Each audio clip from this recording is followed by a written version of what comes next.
জামাত ডুবোজাহাজের মতন দুম করে উঠে আসে। এই ক্ষমতা কিন্তু বিএনপি, আওয়ামী বা নতুন এই ছাত্রদের সংগঠন কারোরই নয়। আর্থিক দুর্নীতির অভিযোগ থেকে কিন্তু সম্পূর্ণ 100% মুক্ত জামাত। এই লুটে পুটে খাওয়ার রাজনীতি থেকে যদি সরে না আসতে পারে, বাংলাদেশের পরিস্থিতি আরো দিন দিন খারাপ হচ্ছে। বিএনপির বিরুদ্ধে গুচ্ছ অভিযোগ রয়েছে, বিএনপি নিজেদের গোছাতে পারেনি। তুমুল আলোচনা চলছে ডাকসু এবং জাকসুর ফলাফল বাংলাদেশের রাজনীতির নতুন বার্তা দিচ্ছে কিংবা নতুন মাত্রা যোগ করছে। কি সেই মাত্রা? গত 13 মাসে সবচেয়ে বেশি নির্বাচনের দাবিতে সরব দেশটির অন্যতম প্রধান রাজনৈতিক দল বিএনপি। কিন্তু জাকসু আর ডাকসু নির্বাচনের ফলাফল তাদের পক্ষে যায়নি। 2026-এর ফেব্রুয়ারির প্রথমার্ধে দেশটিতে জাতীয় সংসদ নির্বাচন।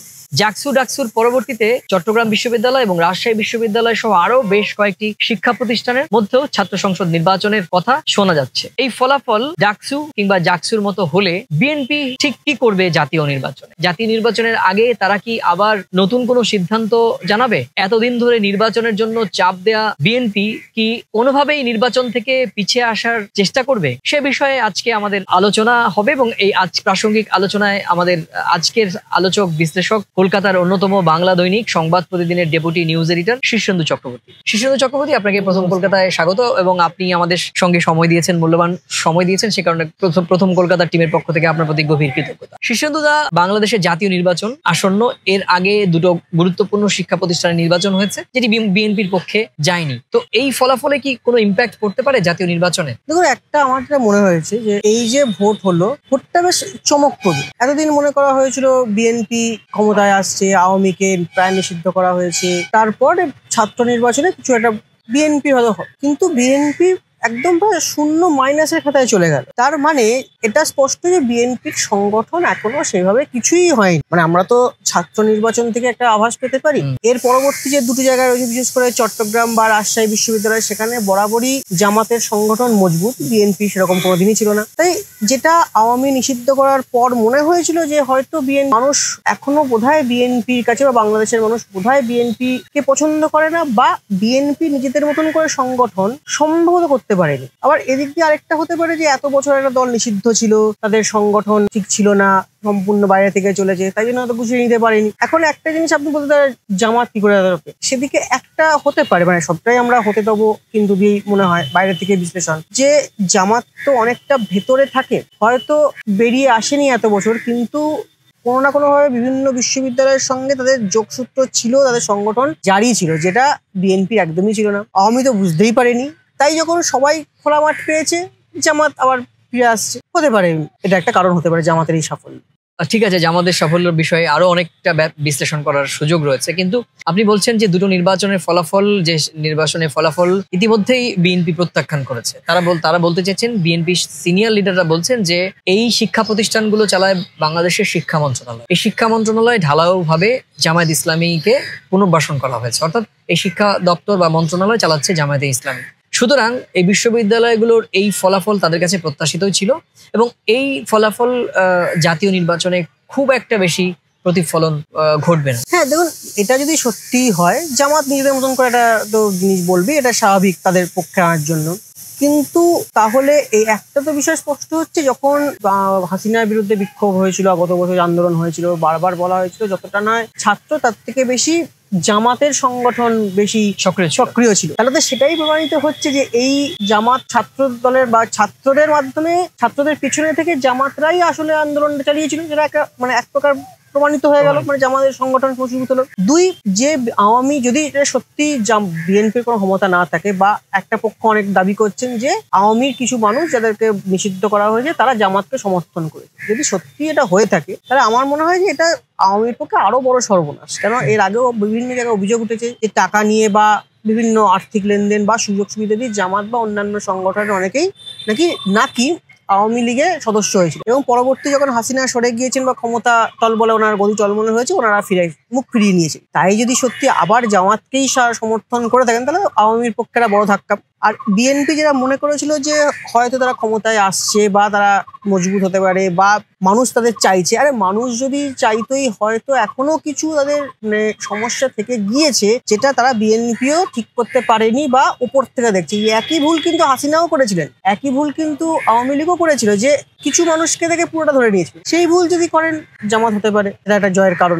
আরেকটা হতে পারে, কারণ দেখুন আওয়ামী বা বিএনপি সবার দিকেই কিন্তু একটা মানে দুর্নীতির অভিযোগ রয়েছে, একটা বিপুল আর্থিক লেনদেন বা কিছু একটা সমস্যা রয়েছে, যে অভিযোগ কিন্তু এখনো সেভাবে জামাতের বিরুদ্ধে ওঠেনি। জামাত একটা মৌলবাদী সংগঠন হতে পারে, জামাতের বিরুদ্ধে অভিযোগ থাকতে পারে, কিন্তু আর্থিক লেনদেন সংক্রান্ত, আর্থিক দুর্নীতি সংক্রান্ত সেরকম অভিযোগ কিন্তু জামাতের বিরুদ্ধে এখনো অব্দি ওঠে, তো সরকারে যায়নি, শুধু অভিযোগটা ওঠেনি। সেদিক দিয়ে হয়তো এটা মানে এই জয়ের কারণ হতে পারে। মানুষ জামাতকে বিশ্বাস করছে, ওখানকার ছাত্র তরুণরা, যে হয়তো যে পরিমাণে যে আর্থিক দুর্নীতি তো বড় কারণ ছিল বাংলাদেশের এই বিপ্লবের, হয়তো সেটা জামাতের পক্ষে গেল। এই ভোটের ফলাফলের ক্ষেত্রে, বিশ্লেষণের ক্ষেত্রে খোদ বিএনপির পক্ষ থেকে দাবি করা হয়েছে যে এই জামাতের জয়ের পেছনে ছাত্রলীগের ভূমিকা আছে। ছাত্রলীগের সমর্থকরা ছাত্র দলকে নয়, বরং তারা জামাতকে দিয়েছে। এক্ষেত্রে বাংলাদেশের বেশ কয়েকজন সিনিয়র সাংবাদিক তারা টক শোতে বিভিন্ন সময় প্রশ্ন তুলেছেন যে এটার একটা পেছনে যৌক্তিক ব্যাখ্যা আছে। যেমন এই সাংবাদিকরা বলছেন যে এই 2024-এর 5 আগস্টের পর যেখানে যেরকম আওয়ামী লীগের নেতা কর্মী সমর্থকদের বাড়ি লুট, দোকান লুট বা বিভিন্ন মামলা, সবচেয়ে বড় কথা যে পরিমাণে হিউজ মামলা হয়েছে, সেই মামলার অধিকাংশ ক্ষেত্রেই দেখা গিয়েছে বাদী বিএনপির নেতারা। এবং শুধু তাই নয়, আওয়ামী লীগের সমর্থকদের মামলা করার কথা বলে হুমকি দিয়ে তাদের কাছ থেকে টাকা পর্যন্ত বিএনপির পক্ষ থেকে নেওয়া হয়েছে। এবং সে কারণেই যে সমস্ত আজকে ছাত্র প্রতিনিধিরা বা ছাত্র যারা পড়াশোনা করছেন, তাদের হয়তো বাবা, দাদা বা ভাই তারা কোনো না কোনো ভাবে ছাত্রলীগের সঙ্গে যুক্ত ছিলেন, তাদের পরিবারের লোকজন দেখেছে যে তাদের পরিবারের লোকজনকে ছাত্র দলের কিংবা বিএনপির দ্বারা নির্যাতিত হয়েছে, বিশেষ করে 24-এর 5 আগস্টের পর। সে কারণেই নাকি অনেকে বলছেন, বাংলাদেশের টক শোতে যারা বসেন নিয়মিত, তারা বলছেন যে একটা বড় কারণ যে সেই ছাত্ররা যারা গ্রামে দেখেছেন যে তাদের বাবা মার বিরুদ্ধে বা ফ্যামিলির বিরুদ্ধে হামলা হয়েছে এবং সবই করেছে স্থানীয় পর্যায়ে বিএনপি, সুতরাং বিএনপিকে আর ভোট দেওয়া যাবে না, তার থেকে জামাতকে ভালো। এই মিথের বিষয়ে আপনার এই যে একটা এই যুক্তির পেছনে আপনার কি কোনো বিশ্লেষণ আছে কিনা? আওয়ামী তো নিষিদ্ধ হয়ে গেছে, ওদের তো অধিকাংশ লোকজন বাইরে রয়েছে, রাজ্যের মানে দেশেই নেই, দিতেই পারে না, তারা করতেই সমর্থন দেবে। হয়তো কিছু দিতে পেরেছে, কিছু হয়তো রয়েছে না, যারা যে সমস্ত ভোট সমর্থক, মানে সমর্থকরা তো আর পালিয়ে যাননি, মানে যারা ভোট দেন। আসল দেখুন, আসল যারা প্রকৃত আওয়ামীকে যদি ভাবতে প্রকৃত আওয়ামী, একদম গ্রাসরুট লিডার আওয়ামী, তারা অনেকদিন আগেই রাজনীতি থেকে সরে গেছেন আওয়ামী ব্যবহারের জন্য। উচ্চ স্তরের যারা নেতা মন্ত্রী সুবিধা পেয়েছেন, তারা এখন বিভিন্ন দুর্নীতির অভিযোগে তারা প্রায় কেউ দেশের নেই। এখন থেকে মধ্যপন্থা আওয়ামী, যারা সুবিধা অল্প কিছু পেয়েছেন, যারা এখন মার খাচ্ছেন বা পরবর্তীকালে সুবিধা পেতে চান, তারাই মূলত দেশে রয়েছেন। সংখ্যাটা মোটামুটি, খুব একটা বেশিও না, একটা কমও নয়। তাহলে তারা যখন, তাদের মধ্যে কিছু মানুষ হয়তো সমর্থন করে, তারা কিছু মানুষ তো প্রথম থেকেই বিএনপি বিরোধী হবেন, এটা স্বাভাবিক, সেটা নিয়ে কোনো প্রশ্ন নেই। আর কিছু মানুষ তারা যদি ভয় বা কোনো কারণে আওয়ামীর সঙ্গে না থেকে জামাতকে যায়, তারা নিজেই করবেন, কারণ একই রকম ভাবে জামাত বা অন্যান্যদের সমর্থন করে দলে এনে হাসিনা দলের সর্বনাশ করেছেন, সেটা সবাই জানি, তার বিক্ষোভের প্রতিবাদের কারণে এটাই হয়েছে। আর যদি তারা মনে করে থাকেন, যে তারা তো অতীতটা দেখেছেন যে জামাতের দ্বারা কিভাবে নির্যাতন হয়েছে, কিভাবে ঘর বাড়ি ছাড়তে হয়েছে, কি অতীত তো সবাই জানেন। সেক্ষেত্রে যদি বিএনপির থেকে জামাতকে বেশি বন্ধু মনে করেন, এই জামাতকে বেশি বন্ধু মনে করেই তো আগে সর্বনাশ হয়েছে। আমি জামাত ভালো না খারাপ আমি যাচ্ছি না, বিএনপি বা আওয়ামী লীগ ভালো না খারাপ সেদিকেও আমি যাচ্ছি না, কিন্তু জামাতটা আদর্শ নিয়ে থাকে, মতাদর্শ নিয়ে থাকে, বিএনপি আলাদা মতাদর্শ, আওয়ামী আলাদা মতাদর্শ। এই আওয়ামী বা বিএনপির সঙ্গে কিন্তু জামাতের মতাদর্শ কোনোদিনই মেলে না, কোনোদিনই মিলবে না, এবং তারা সম্পূর্ণ করে একটা প্রায় নিজস্ব মতামতকে স্বাধীনভাবেই গড়ে তোলেন। যদি কোনো আওয়ামী লীগের কোনো নেতা, যদি অধিকাংশই আওয়ামী এখন নিষিদ্ধ হয়ে গেছেন, দেশে নেই, ঘর থেকে বেরোতে পারেন না, পালিয়ে বেড়ান, বিভিন্ন জায়গায় থাকেন, তারা কতটা জামাতকে সমর্থন করেছেন সেটা একটা বড় প্রশ্ন থেকেই যায়। এখন কিছু সমর্থন হয়তো সব জায়গায় করে থাকেন, এখানেও হয়তো করেছেন, কিন্তু সেটা ভোটের বাক্সে খুব একটা আমূল পরিবর্তন করবে বলে মনে হয় না। মানে গোটা বিষয়টি এখন এই জাকসু এবং ডাকসু নির্বাচনের পর, আমি যেটা শুরুতে বলছিলাম যে নতুন ধারার একটা মাত্রা যোগ করেছে। যে বিএনপি সবচেয়ে নির্বাচনের জন্য সরব, সেই বিএনপি এখন নির্বাচনের বিষয়ে গতকালকেও তারা ঐক্যমত কমিশনে খুব দৃঢ়ভাবে নির্বাচনটি ফেব্রুয়ারির প্রথমার্ধেই হতে হবে বলে দাবি করেছেন। যে নির্বাচনের পর সংস্কার এবং বিচার এই দুটোই চলমান প্রক্রিয়া বলে বিএনপির শীর্ষ একজন নেতা সালাউদ্দিন আহমেদ উনি দাবি করেছেন, এবং সেটি বিএনপির স্ট্যান্ড। কিন্তু প্রশ্ন হচ্ছে যে বিএনপির সমর্থক বা অনেক নীতি নির্ধারক বা বিশ্লেষকরাই মনে করছেন এই মুহূর্তে যেটা আভাস উঠছে, তাতে বিএনপির পক্ষে জাতীয় নির্বাচনে খুব একটা বেশি সুবিধাজনক অবস্থায় যাওয়া খুব একটা এই মুহূর্তে দাঁড়িয়ে খুব চিন্তার বিষয়। ঠিক এক্ষেত্রে বিএনপি কি শেষ মুহূর্তে নির্বাচন আবার পিছিয়ে দেওয়ার জন্য আবার বলবে, নাকি বিএনপি এইভাবে করে এই ঝুঁকি নিয়ে নির্বাচনে লড়বে? দেখুন, বিএনপি তো আরো আগে ভোট চেয়েছিল, হয়তো এই আশঙ্কাটা ছিল যে যদি একটু দেরি হয়ে যায় তাহলে তাদের ভোট ব্যাংকটা আরো খারাপ হবে। সেই জন্যই হয়তো বিএনপি যে মুহূর্তে আওয়ামী নিষিদ্ধ হয়েছে বা আওয়ামী দেশের বাইরে চলে গেছে, ধরে নেওয়া হচ্ছে হাতের বাইরে গেছে, সুতরাং বিএনপি এবার যত দিন দেরি হবে তত আস্তে আস্তে অন্য শক্তির ক্ষমতায় বাড়বে। সেটা নতুন ছাত্রদের দলও হতে পারে, যেটা নতুন তৈরি হয়েছে সেই দলও হতে পারে। সেটা এখন এই নতুন দুটো বিশ্ববিদ্যালয় নির্বাচন দেখিয়ে দিল, জামাতরা হঠাৎ করে তৈরি হয়ে গেল, তারা হয়ে উঠলো। এবং এর আগে মৌলবাদীর বা জামাতদের বিভিন্ন বড় বড় মিছিল ঢাকা বা অন্যান্য শহরে দেখাও গিয়েছে। সুতরাং বিএনপি তো এই কারণেই সম্ভবত আরো অনেক তাড়াতাড়ি ভোট চেয়েছিল। তারা জানতো বা আশঙ্কা তাদের ছিল তাদের সংগঠন সেই হারে মজবুত নয়, কারণ এতগুলো বছর, প্রায় 16-17 বছর নিষিদ্ধ, দলটার কোনো সংগঠন নেই, ছাত্রদের তো সংগঠন ছিলই না, নেই, বিশ্ববিদ্যালয়ে ছিলই না। সেখান থেকে দুম করে এসে ক্ষমতায় ফিরে পাবে এবং আওয়ামী নিষিদ্ধ হয়ে গেছে তাদেরকে লোকে গ্রহণ করবে, এই অলিক কল্পনা সম্ভবত বিএনপি নেতারা করেন। তাদের কিছু করে দেখাতে হতো, এই 1-1.5 বছর কিছু করতে পারেননি, তেমন তাদের কোনো ভূমিকাও ছিল না। এই ছাত্র নির্বাচন হলো, সেখানেও দেখা গেল তাদের কোনো সংগঠন একদমই লড়বড়ে। যদি আরো পিছিয়ে দেওয়ার চেষ্টা করেন, যে অন্যরাও বলেছেন যে পিছানোর চেষ্টা করছেন, যদি হয় তাহলে বিএনপি বোধহয় আরো কয়েক বছর পিছিয়ে গেল ক্ষমতায় আসার থেকে, যে এই সুযোগটা থেকে। আমি এনসিপি নিয়ে একটা প্রশ্ন করবো। প্রিয় দর্শক, আপনারা দেখছেন প্রথম কলকাতা এবং আপনাদের সঙ্গে আমি সুব্রত আচার্য এবং আমাদের সঙ্গে কলকাতার সিনিয়র সাংবাদিক শীর্ষেন্দু চক্রবর্তী রয়েছেন। আমরা আলোচনা করছিলাম বাংলাদেশে আগামী বছর 2026-এর ফেব্রুয়ারি প্রথমার্ধে বাংলাদেশের জাতীয় সংসদ নির্বাচন নিয়ে, এবং সেই সংসদ নির্বাচনে এই মুহূর্তে প্রধান রাজনৈতিক শক্তি বিএনপি তাদের অংশগ্রহণ করার ক্ষেত্রে যে দৃঢ় অবস্থান দেখিয়েছে, সেই দৃঢ় অবস্থান জাকসু এবং ডাকসু নির্বাচনের পরবর্তী তাদের অবস্থান কি হবে?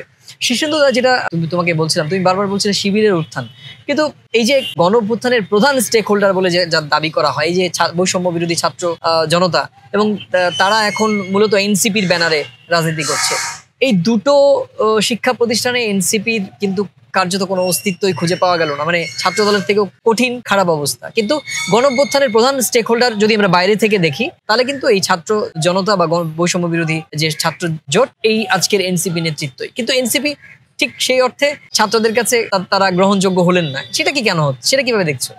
একটা যেটা আমার মনে হয়েছে, আমি ভুল হতেও পারি, অন্যরা অন্য কিছু বলবেন, আমার মনে হয়েছে যেটা বাইরে থেকে দেখা যায় সেটা বাস্তব নয়। আমরা বাইরে থেকে দেখে অনেক কথাই বলি, কিন্তু এটা বাস্তব নয়। তার কারণ জামাত বরাবরই কিন্তু ওদের ইতিহাসই বলে ওরা একটা মানে সুপ্ত থাকার ইতিহাস বা লুপ্ত থাকার ইতিহাস, যে অনেক ওই সুপ্ত রয়েছে ডুবোজাহাজের মতো দুম করে উঠে আসে।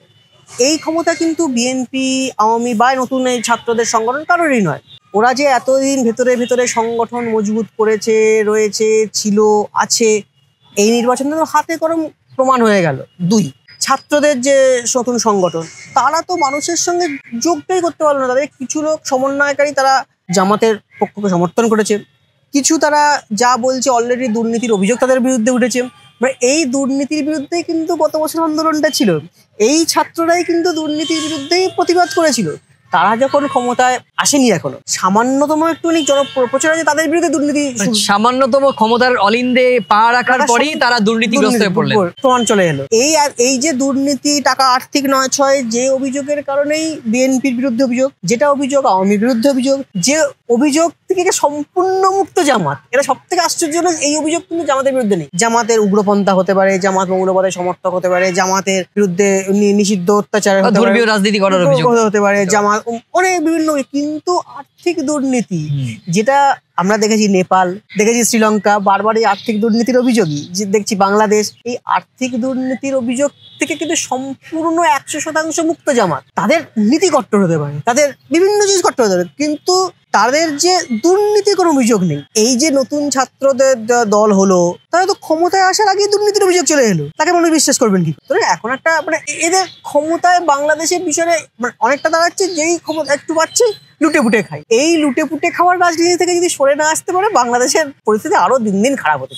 দাদা, আমরা আলোচনায় কি নির্যাস পেলাম সেটা কি তুমি বলবে? যে 2026-এ তুমি বললে যে বিএনপি ব্যাকফুটে, কারণ বিএনপির বিরুদ্ধেও আওয়ামী লীগের মতো সমান একই রকম অভিযোগ রয়েছে, এবং বিএনপি গত 13 মাসে সেই সাংগঠনিকভাবে তাদের যে সাংগঠনিকভাবে যেটাকে বলা হয় সাংগঠনিক দক্ষতা, সেটা প্রমাণ করতে তারা ব্যর্থ হয়েছেন, এবং চাঁদাবাজি সহ নানা রকম অভিযোগ রয়েছে। এবং তুমি যেটা বলছো যে ভ্যাকুয়াম জায়গাটা আওয়ামী লীগ নেই, এখন তাড়াতাড়ি নির্বাচন দাও, তাহলে হয়তো জিতবো। কিন্তু যত দেরি হচ্ছে ততই এভাবে কিন্তু এই ভ্যাকুমটা অন্য রাজনৈতিক মতাদর্শ বা নতুন মাত্রা যোগ হওয়ার যে বিষয়টি আসছে। অন্যদিকে এনসিপির যে যারা বললে যে এনসিপি ক্ষমতার অলিন্দে আসার কাছাকাছি যাওয়ার পরপরই তাদের বিরুদ্ধে দুর্নীতির অভিযোগ উঠলো, যে দুর্নীতির বিরুদ্ধে এই ছাত্র নেতারাই কিন্তু বৈষম্য বিরোধী ছাত্র আন্দোলনে বুক চিতিয়ে জীবন দিয়েছিলেন। তাদের বিরুদ্ধেই তারা 13 মাসে তাদের নিজেদের লোভ সম্বরণ করতে পারলেন না। তাহলে এনসিপি বিএনপি গেল, তাহলে জামাতের দিকে তুমি বলছো জামাত অনেকটা ডুবো জাহাজের মতো, যে ডুব দিয়ে থাকবে, হুট করে উঠলো। তাহলে কি সম্ভাবনাটা কি এই মুহূর্তে জামাতের দিকেই পাল্লা ভারী? না না, সেটা একদমই বলছি না, কারণ ছাত্র নির্বাচন আর দেশের সংসদ নির্বাচন দুটো একদম এক নয়, সম্পূর্ণ আলাদা। দেশে যে 30% আওয়ামী, 30% বিএনপি প্রথম থেকে এরা ধর, বাকিরা অন্য জামাত যা থাকে, জামাত বা অন্য যারা আছে। আওয়ামী যদি পুরো বাদ দিই, কিছু ভোট তো বিএনপির বাড়বে, সেটাও ঠিক আছে, কিন্তু বিএনপির কাছে প্রথম অ্যাসিড টেস্ট ছিল, সেখানে তারা সম্পূর্ণরূপে ব্যর্থ। তাদের সংগঠন যে একদমই নেই ফের প্রমাণিত হলো। তাদের বিরুদ্ধে গত 13 মাসে যে হাজারো অভিযোগ ছিল, সেগুলো যে মানুষ গ্রহণ করেননি, মানে এটা বুঝিয়ে দিল যে কারণে মানুষ আওয়ামী লীগে, বাংলাদেশের মানুষ আওয়ামী লীগকে ছুড়ে ফেলে দিয়েছে, ঠিক সেই পথেই যেন বিএনপির দিকে আঙুল উঠতে মানে 17 বছর ক্ষমতায় ছিল না, তারপরে 17 দিন ক্ষমতায় আসার আভাস দেওয়ার সঙ্গে সঙ্গে আঙুল উঠতে শুরু করলো। এটা বিএনপির পক্ষে একটা বড় ধাক্কা। বিএনপি কিভাবে এই সামলাবে, যদি সামলাতে না পারে তাহলে আগামী নির্বাচনেও একটা বড় ধাক্কা খেতে পারে। যেখানে দেখা যাচ্ছে কিন্তু আওয়ামীর বিরুদ্ধে জনপ্রিয়তা বাড়ছে টুকটুক করে, আস্তে আস্তে। গোপালগঞ্জে মিছিল হয়েছে, আরো বিভিন্ন জায়গায়। যে দলটা নিষিদ্ধ, যাদের প্রধানমন্ত্রীকে পালিয়ে আসতে হয় অন্য দেশে বা চলে আসতে অন্য দেশে, আরেক নেতারা অন্য বাইরে থাকে, সেই দলের যে এত বড় মিছিল হতে পারে, সেটা তো ওদের পক্ষে সুখবর একদম। সেখানে ক্ষমতায় থেকে এখন নতুন করে ফ্রেশ ভাবে একটা দল আসছে, তারা কিছুই করতে পারছে না। তার মানে বিএনপির সংগঠন অত্যন্ত খারাপ, বিএনপির বিরুদ্ধে গুচ্ছ অভিযোগ রয়েছে, বিএনপি নিজেদের গোছাতে পারেনি। এখন এই মাসে, এত 13 মাসের অলরেডি চলে গেছে, অলরেডি বিশাল দিন, 13 মাস আর বেশি সময় চলে গেছে। এই যে মাঝের 5-6 মাস আছে হাতে, কিভাবে নিজেদের গোছাতে যদি পারে, তাহলে হয়তো ভোটে কিছু ওরা আশার আলো দেখতে পারে। নাহলে আবার একটা জলখিচুড়ি সরকার তৈরি হবে, আবার সে গন্ডগোল থাকবে, আবার সে গন্ডগোল চলবে।